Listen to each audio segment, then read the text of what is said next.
Équation à deux inconnus, les systèmes particuliers, c'est le dernier épisode en ce qui concerne la théorie à ce sujet.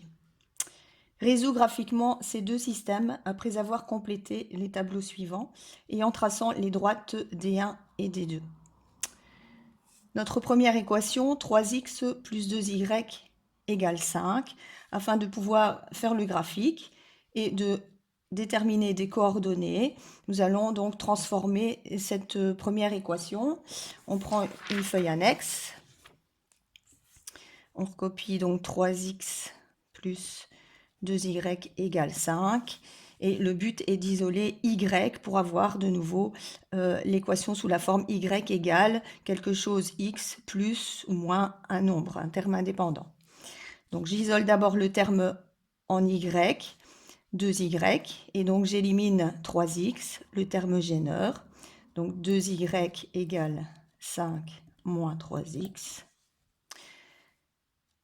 Le but, c'est de trouver un y. Je vais donc diviser par 2 le coefficient de y, 2. Donc égale 5 moins 3x, le tout sur 2.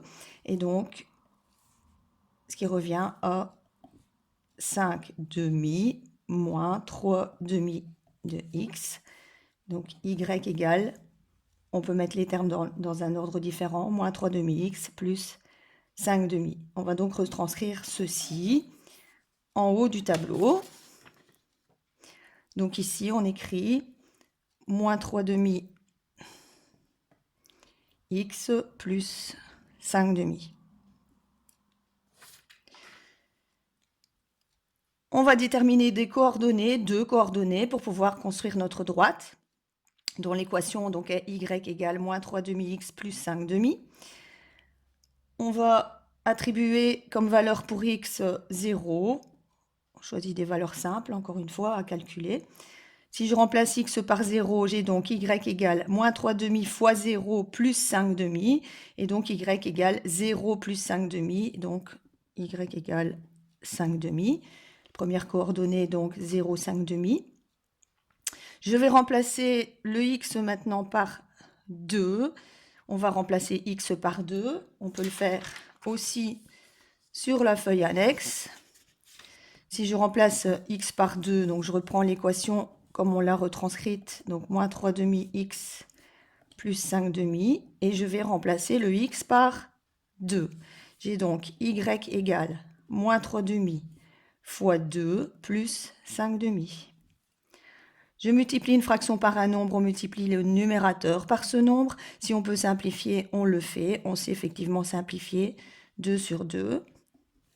Donc y égale moins 3 fois 1 sur 1, donc ça fait moins 3 plus 5 demi. Pour calculer ceci, on doit tout mettre en demi. Y égale moins 3 unités en demi, donc moins 6 sur 2, plus 5 sur 2, et donc ça fait moins 1 demi. Donc si on attribue comme valeur pour x 2, on obtient y égale moins 1 demi. On note donc cette coordonnée ici, 2, moins 1 demi, ce qui va nous permettre de faire le graphique par la suite. On prend la deuxième équation, 9x plus 6y égale 3. Alors, qu'est-ce qu'on voit déjà d'emblée? C'est que tous les termes sont divisibles par 3. 9 est divisible par 3, 6 est divisible par 3, 3 est divisible par 3. Donc, une première transformation qu'on peut faire, déjà ici, c'est...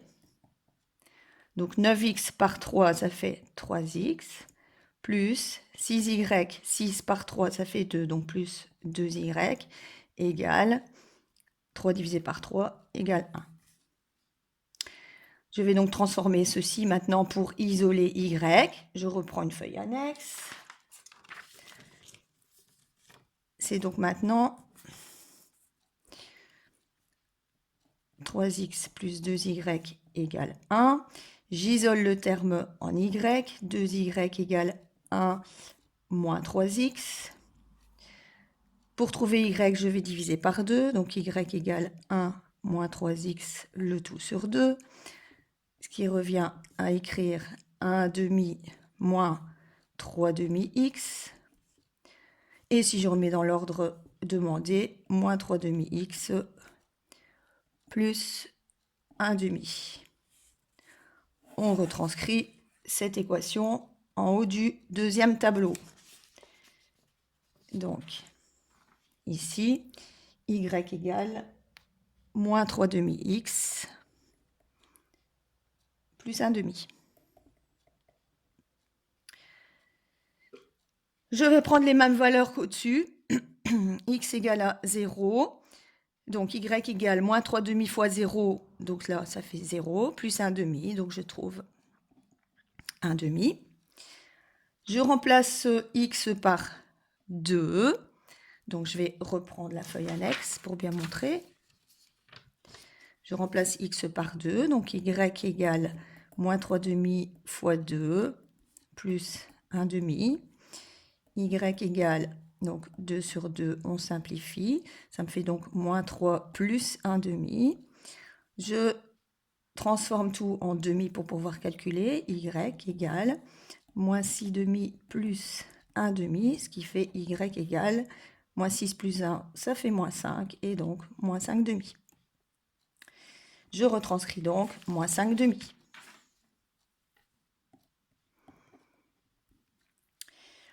On a suffisamment de coordonnées pour construire nos droites, puisque deux droites sont déterminées dès qu'on en a 2 points. Et donc, je vais reprendre chacun des tableaux pour maintenant faire le graphique. Bien veiller à l'échelle. Une unité correspond à un petit carreau. Donc, je reprends le premier tableau. On prend la coordonnée 0, 5 demi. Donc, 0 en abscisse. 5 demi, c'est 2,5. Et donc, on se trouve ici. Ça, c'est le premier point de coordonnées 0, 5 demi. Ensuite, le deuxième point, 2, moins 1 demi. Donc, 2 en abscisse. Moins 1 demi se trouve ici, à moitié d'un carreau, puisque un carreau, là en dessous, ça fait moins 1. Donc, moins 1 demi se trouve ici. Je peux donc construire ma droite D1.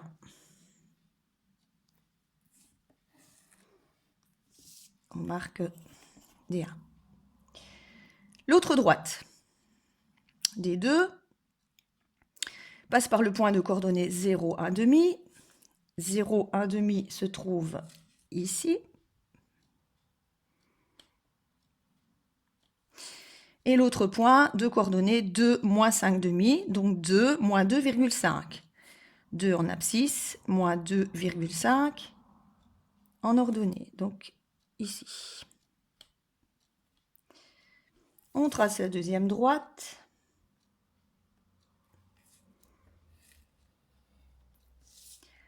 D2. Que constate-t-on? Que ces deux droites sont parallèles. Donc, ont-elles un point commun? Non. On va donc compléter la suite du texte. Observe les graphiques, puis complète les phrases. Les droites D1 et D2 sont deux droites parallèles. Elles n'ont donc pas de point commun. Le système n'a donc pas de solution. C'est un système impossible. La suite, nous verrons après. On passe à l'autre système, qui va être très rapide à résoudre. Pourquoi? Parce que déjà, la première équation est la même que dans la première situation. Donc, on va retranscrire exactement ici le même tableau que le précédent. Donc, y égale moins 3 demi x plus 5 demi. Les coordonnées 0, 5 demi, 2, moins 1 demi. Et si on observe d'un peu plus près la deuxième, eh bien on voit que les coefficients de x, de y et le terme indépendant, on appelle ça aussi, il n'y a pas de lettres, donc ça s'appelle le terme indépendant. Eh bien, pour trouver 6, on fait 3 fois 2, pour trouver 4, on fait 2 fois 2, et pour trouver 10, on fait 5 fois 2. Et donc, il suffit, pour passer de la première équation à la deuxième, de multiplier chaque terme par 2. Ce qui signifie que ces deux équations sont équivalentes et donc ces deux équations qui semblent différentes au départ, finalement, se résument à la même chose, donc à la même équation. Et donc ici, c'est exactement le même tableau.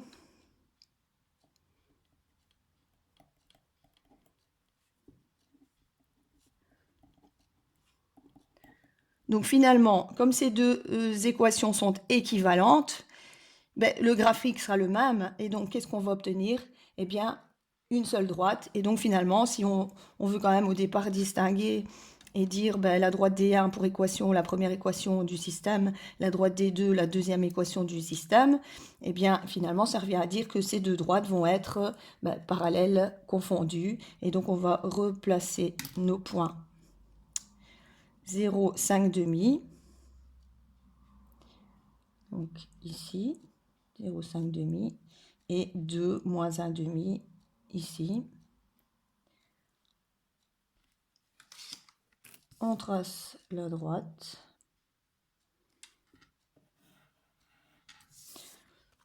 Et on note que c'est la droite D1 qui est égale à la droite D2.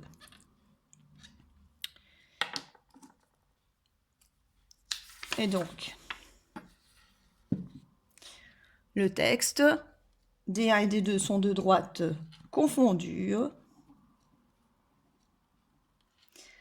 Elles ont une infinité de points communs. Donc le système a une infinité de solutions. C'est donc un système indéterminé.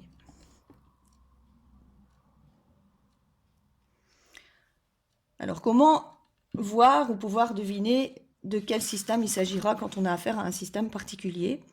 Eh bien, on va observer attentivement le rapport des coefficients de x, de y et des termes indépendants des deux systèmes. Et nous tirerons une conclusion. Donc si on revient à notre premier système, donc on va prendre les coefficients de x, donc 3 et 9, les coefficients de y, 2 et 6, et les termes indépendants, 5 et 3. Et on va établir les rapports entre ces coefficients. On écrit donc 3 sur 9, 2 sur 6. On calcule. 3 sur 9, ça fait un tiers. 2 sur 6, ça fait un tiers. Donc 3 sur 9 égale 2 sur 6, égale 1 tiers. Et si je prends le rapport entre les termes indépendants, 5 sur 3, 5 tiers, donc c'est différent de 5 tiers. Qu'est-ce qui se passe dans l'autre situation? Je reprends les équations du début. Les coefficients sont 3 et 6 pour les termes en x, donc 3 sur 6. Les coefficients des termes en y sont 2 et 4, donc 2 sur 4. 3 sur 6, ça fait un demi. 2 sur 4, ça fait un demi. Et là, le rapport des termes indépendants 5 sur 10, ça fait un demi aussi. Donc 3 sixièmes égale 2 quarts égale 5 dixièmes égale 1 demi. Ce qui veut dire, en conclusion, qu'un système est impossible lorsque seuls les coefficients des termes en x et en y sont proportionnels.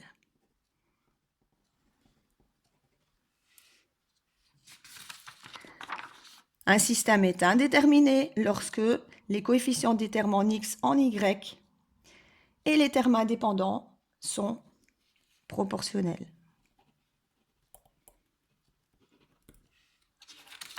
Donc, si on prend l'écriture générale, quels que soient les systèmes ax plus by égale c, donc là c'est de manière générale, j'ai le terme en x, le terme en y, le terme indépendant, les coefficients sont a, b et le terme indépendant c. L'autre système a'(x), b'(y), c', de manière générale, Les coefficients sont A', B', le terme indépendant C'. Et donc, on va établir les rapports A sur A', B sur B', C sur C'. Si les deux premiers rapports sont égaux, différents du troisième, on a un système impossible. Si les trois rapports sont égaux, on a un système indéterminé. Si aucune de ces deux situations ne se présente, c'est un système tout à fait normal, entre guillemets. Et donc ce qu'on appellera un système possible. Pour l'exercice à résoudre ici, il faudra bien vérifier dans quelle situation on se trouve. Donc sans résoudre les systèmes indique s'ils sont possibles, impossibles ou indéterminés. Je vous suggère, parce qu'il y a quand même des pièges dans tout ça, de prendre un fluo et de bien regarder où sont les différents termes et les coefficients correspondants. Donc, je vous mets un petit peu sur la voie. Le premier, sans résoudre, on regarde les coefficients de x, 3, 6, les coefficients de y, moins 2, moins 4, les termes indépendants, 7, 14. On fait la vérification et on conclut. On conclut possible, impossible, indéterminé. Attention, pour appliquer cette règle, il faut nécessairement que les systèmes soient écrits sous cette forme. Faites bien attention. Terme en x, terme en y, égale terme indépendant. À vous de résoudre l'exercice à présent.